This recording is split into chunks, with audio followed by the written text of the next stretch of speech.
Salut à tous et à tous, j'espère que vous vous portez bien. On se retrouve pour la suite de la vidéo présentation des stuffs.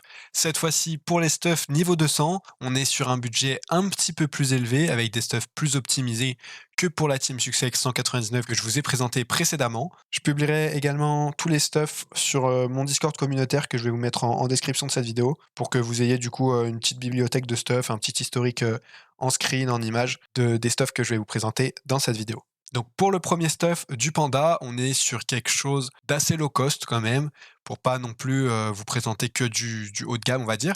Donc low cost parce que on n'a pas besoin d'exo, ni PA ni PM. On n'a pas besoin de Dofus Ivoire. On a vraiment un stuff qui coûte pas si cher que ça et qui est quand même très solide parce que vous avez donc un 11-6 avec quasiment 50% all, avec 4 PO qui sont utiles pour faire des vulnés, mettre un Wasta un petit peu loin, voilà, ça peut être toujours utile. Moi, c'est pour ça que je joue pas en collier du buff dur, mais je préfère le collier Rophante pour justement la PO, que je trouve très intéressante.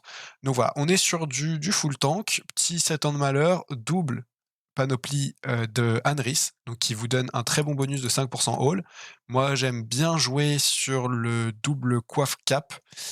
Certains préfèrent mettre un casque Draguff avec du coup un double sur la cape et le bouclier. Donc c'est un peu comme vous voyez, moi je trouve que c'est pas mal arrangeant comme ça parce que encore une fois vous avez le PO ici, les items donnent beaucoup de vita alors que le casque drag en donne un peu moins. Donc voilà, c'est vraiment comme vous le sentez, mais c'est un stuff très peu cher avec 185 de tacle, ce qui est suffisant. C'est pas non plus très élevé, mais à partir de 180, vous taclez la plupart des mobs en jeu. Donc ils vont parfois se détacler de 1, 2 cases, mais c'est pas non plus quelque chose de très dérangeant. Donc voilà, on a un petit stuff comme ça. Ce qui est intéressant en fait, c'est tous les items qui vont vous donner des PA et des PM sans exo. Donc on a l'anneau du pôle Watnos, PA, PO, la syntacée qui donne PA, les pathogastriques PA, PM, le collier Rophante qui donne PA, PM et invocation. Ça aussi c'est utile les invocations sur Panda parce que quand vous mettez un Wasta et un tonneau, vous prenez déjà 2 invocations. Et si jamais vous avez besoin de mettre une troisième, du style un Chafer, une arachné ou quelque chose comme ça, selon le combat, ça peut être utile. Ou même un deuxième Wasta, un deuxième tonneau, etc. C'est toujours utile d'en avoir. Et donc du coup, au niveau des trophées, on est vraiment sur quelque chose de low cost avec un Dofus Cacao, un émeraude évidemment, ça c'est incontournable sur le Panda Tank, et les petits trophées tac, des petits trophées Rési, histoire de gratter un 50%. Donc voilà, ça c'est la première version. La deuxième version du Stuff Tank, c'est celle-ci.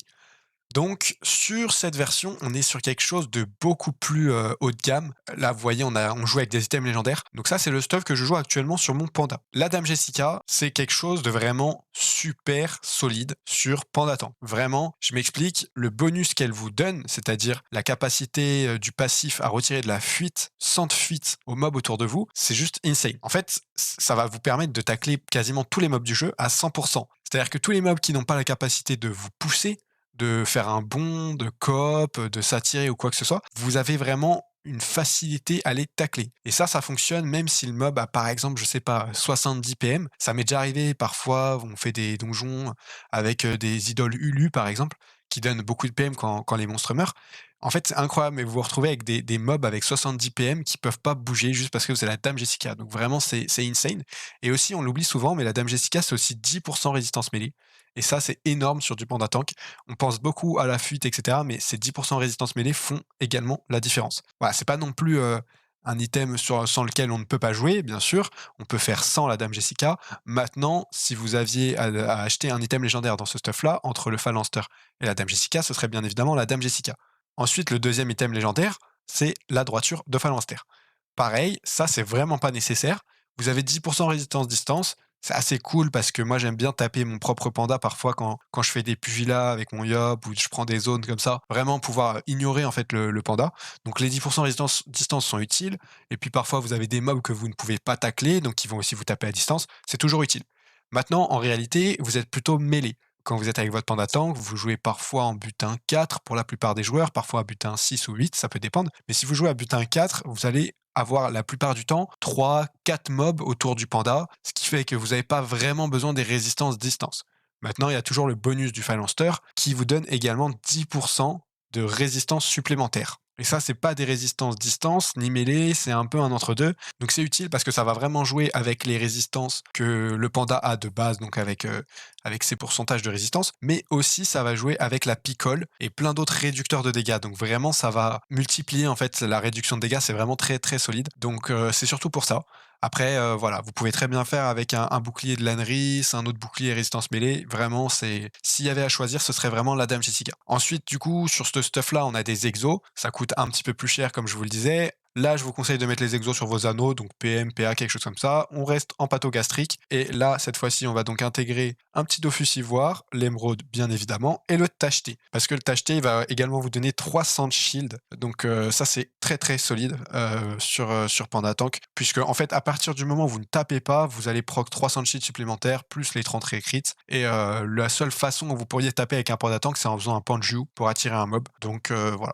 Moi, je vous conseille de trans un petit peu initiative, notamment sur le rouleau d'Hermine ou sur d'autres items, parce que vous allez être un petit peu léger en initiative sur ce stuff-là. C'est peut-être le seul défaut que je pourrais lui trouver. C'est vraiment l'initiative quand vous comparez avec d'autres stuff tank où parfois vous avoisinez à peu près les 4000. Là, c'est pas très gênant si vous jouez juste avec votre team, mais si parfois vous jouez avec un pote ou une autre personne qui a un panda tank ou un autre personnage qui a beaucoup d'initiative, ça peut être un petit peu embêtant. Parfois, il faut lui demander de baisser son initiative, ou alors vous êtes obligé de mettre un trophée 800 initiative, etc. Donc voilà, c'est le seul défaut que je trouverais à ce stuff-là. Les 175 de tacle suffisent largement, puisqu'avec la Dame Jess, vous taclez à 100%, mais c'est un petit plus dans le sens où si vous taclez pas un mob avec la Dame Jess, un mob qui pourrait traverser ne pourra pas du coup courir à côté du panda. Donc voilà, je trouve ça assez utile quand même. Un troisième stuff que je joue sur mon panda, c'est beaucoup pour les combats de quête en fait.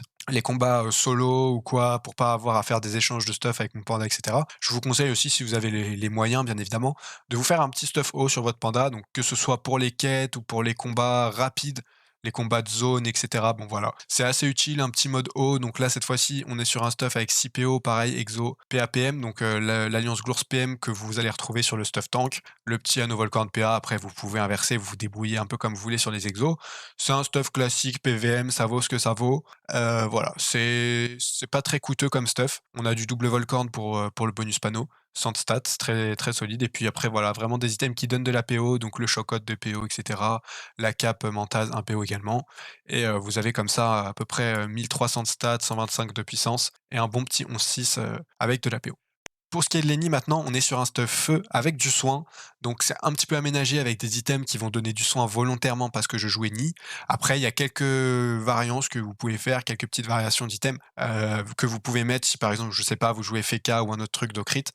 Donc voilà, moi j'aime bien jouer en Raeus notamment pour le soin. Cette fois-ci, on est encore sur un stuff coûteux puisque du coup PAPM ici. Si vous n'avez pas les moyens, vous pouvez jouer avec une baguette des limbes. C'est moins optime et vous allez avoir à la fois votre exo PA, votre exo PM et votre exo PO. Donc ça peut être très pratique de remplacer cette baguette imologie. On a donc du double séculaire, c'est une panneau qu'on oublie mais qui est quand même assez intéressante, je trouve, 50 d'intel, 5 de crit et 10 de crit. Même si on n'a pas tant de crit que ça, c'est toujours intéressant de jouer avec un petit tutu parce que comme ça, vous allez avoir quasiment 50% sur certains sorts et sur votre CAC. Donc là, vous voyez, on est à 61 sur le mot déroutant. Sur le CAC, on est à 51. Donc vous êtes sur du 1 sur 2 à peu près, on va dire. Et quand vous tapez en crit, ça fait toujours plaisir. Et puis même quand vous soignez en crit, ça peut toujours carry un peu. Donc voilà, c'est pas du do crit, mais au niveau de l'initiative aussi, on est bien parce que vous allez le voir juste après, mais on est légèrement au-dessus de l'héliotrope, donc c'est parfait comme ça. Moi, j'aime bien jouer avec un petit ébène sur Eni. C'est plus tellement méta, mais j'aime bien avoir de la fuite. Et je trouve que sur Eni, c'est vraiment très intéressant parce que c'est une classe qui manque énormément de mobilité. Donc, à part le mode frayeur et le mode ralliement, vous n'allez pas faire grand-chose. Et cette fuite va vous permettre de courir autour de certains mobs, etc. Notamment avec la panoplie séculaire aussi qui donne pas mal de fuite. Donc, que je trouve vraiment très intéressante sur Eni. Et voilà, on est après sur une petite amulette volcan. Cap Diondin, ça coûte pas très cher. J'aime bien jouer en familier, mais vous pouvez jouer en montillier. Et puis, du coup, vous avez la capacité aussi de remplacer les Ocre Vulbis par les trophées nomades et remueurs pour donc le PA et le PM. Mais voilà, ça c'est comme vous voyez, c'est selon votre psy, mais en tout cas, vous pouvez le faire si besoin. Pour ce qui concerne l'Enio, vous voyez donc, on est à 1905 d'initiative, donc on est juste derrière l'Eni. Et ça, c'est parfait parce que vous allez le voir ensuite. Mais ce que j'aime bien, moi, c'est avoir vraiment cet ordre d'initiative avec le Yop qui joue dernier et surtout d'avoir l'héliotrope qui joue juste avant le Yop.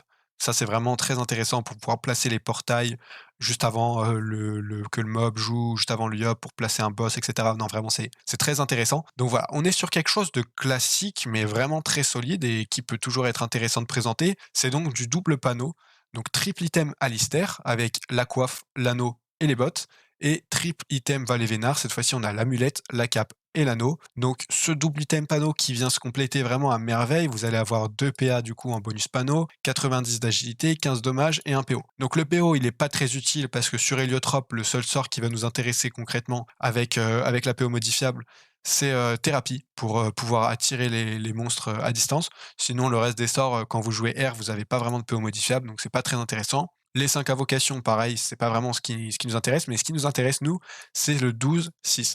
Là, on est vraiment sur du 12 PA, là où, au contraire, sur les autres personnages, on est sur un stuff en 11 PA. Donc vraiment, le 12 PA est très intéressant parce que sur Héliotrope, un PA, c'est un portail, c'est un neutral, c'est une coalition, c'est plein de choses en fait. Donc c'est très intéressant d'avoir ce petit PA en plus qui vous permet de faire plein de choses dès le T1. Donc voilà, c'est un stuff avec 1400 de stats si on compte la puissance. Vous avez 162 de fuite, donc ça veut dire qu'un mob avec 80 de tacle ne vous tacle pas, donc vous êtes assez tranquille là-dessus. Vous avez également 173 d'OR, donc vraiment un stuff solide. Évidemment, on est héliotrope, donc on joue avec un bouclier de Stalak. Je ne l'ai pas dit, mais sur les nids, c'est un petit bouclier du cycloïde que je trouve intéressant pour le son et la fuite, mais voilà, vous pouvez très bien varier avec un Stalak, évidemment. Encore une fois, on joue avec un petit blaireau doudou. Pour ce qui est de la ceinture également, je sais que certaines personnes jouent avec la ceinture du Rasboul. Moi, j'ai tendance à préférer la Sangloriole, qui est donc une ceinture HL, là où la ceinture Rasboul est un peu moins chère et plus accessible. Maintenant, voilà, j'ai quand même tendance à préférer cette petite Sangloriole, très sympathique, je trouve. Et voilà, vous faites vraiment des bons dégâts avec ce stuff-là. C'est un stuff très intéressant. L'abyssal est très utile sur Héliotrope. Le 7e PM vraiment vous permet pas mal de choses. Et cette fois-ci, vous jouez donc avec du full Dofus. Vous ne pouvez pas jouer avec les trophées, puisque vous avez du coup 2 panneaux complètes. Donc vous ne pouvez pas jouer avec d'autres trophées que le trophée 60, qui de toute façon est un très bon trophée. Après, vous pouvez mettre un DDG, etc. Mais c'est vraiment selon votre préférence. Enfin, pour ce qui est du Yop, on est cette fois-ci sur un stuff terre. Terre no crit, classique. Mais voilà, je vois beaucoup de personnes qui jouent leur Yop en team avec du cœur saignant, avec du corruption, etc. Moi, j'ai tendance à préférer du terre no crit. Je vais vous expliquer pourquoi, parce qu'en fait, quand vous regardez comme ça, parfois sur Dofusbook, vous allez vous dire ah, j'ai l'impression que ça tape plus en fait. Mais le problème, c'est qu'en fait, vous partez du principe que vous faites un crit. Et c'est pas toujours le cas de ces stuffs-là, parce qu'en fait, vous n'êtes pas toujours à 100% de crit. Et quand vous allez pas taper en crit, vous allez taper vraiment très peu. Donc, alors après, il y a des variantes avec des co-cultes, des trucs crit, etc. Ça peut valoir la peine d'essayer. Mais en termes de vraiment de dégâts purs, là, vous êtes assuré d'avoir des dégâts en fait, parce que vous n'allez pas jouer votre chance sur les crits. Donc vraiment, c'est comme vous préférez. Moi, j'ai vraiment tendance à préférer assurer les dégâts avec des stats purs, mais pas des critiques. Donc, on est sur du 1400 de force avec 200 de puissance, 150 dommages terre, c'est vraiment quelque chose de solide. En plus de ça, vous avez le Vulbis, etc. Donc, enfin, vraiment, c'est quelque chose de très puissant. Mais du coup, on n'a pas beaucoup de crits. Mais c'est pas tellement dérangeant parce qu'en fait, moi, je joue pas comme sur les crits, même pas du tout. Et vous voyez, par exemple, sur la Fureur, il y a à peu près 100 dégâts, 100 dégâts de différence ici entre un crit et pas un crit. Donc j'ai tendance à préférer quand même d'assurer des bons dégâts. On va dire une bonne moyenne de dégâts plutôt que de jouer sur les critiques. Et du coup, c'est aussi pour ça que je joue en Stalag et pas en 4 feuilles, que je mets pas de tutu, etc. Mais après, libre à vous de vraiment faire vos tests et d'essayer, de voir. Mais en tout cas, c'est les conseils que je vous donne. Ce qui est intéressant sur ce stuff-là, c'est que vous n'avez pas besoin d'exo-PM parce qu'en fait, avec la capologie plus les bots et le Vulbis, vous avez déjà vos 6 PM. Donc moi, j'ai préféré mettre un anneau crustique pour son dommage short. Voilà, c'est toujours un petit pourcentage de gagner. Donc pourquoi pas, enfin, faut pas s'en priver en fait. Voilà, c'est quelque chose d'intéressant. Maintenant, vous pouvez tout de même jouer le Vulbis plus un exo PM. C'est un petit peu moins opti, mais je vous conseille quand même de jouer le Vulbis s'il y avait à choisir. Vous pouvez toujours mettre un exo PM ici, mais je pense que dans tous les cas, c'est quand même mieux de garder le Vulbis parce que vraiment, 10% de dommage short, votre Yop il se fait rarement toucher quand vous jouez avec un héliotrope. Vous restez généralement en fond de map avec les portails, etc. Vous tapez vraiment très très fort et le Vulbis avec 10% fait vraiment une grande différence. Donc voilà, c'est vraiment du classique. On masque Cthulhu pour le PA, la Logie pour le PM, le Tourton aussi. C'est beaucoup d'items qui vont vous donner de 100 de stats, donc en fait ça monte très vite. Et moi j'aime bien jouer en double brousse, donc ça se marie bien, je pense, avec l'anneau et les bottes. C'est voilà, 20 de force de critique, c'est pas énorme comme bonus panneau, mais ça reste très intéressant. Vous pouvez aussi jouer avec double crustique, etc. Mais c'était quand même histoire de profiter d'un petit bonus panneau. Et donc pareil, encore une fois, vous pouvez jouer avec, les trophées, remueurs, nomades et cetera.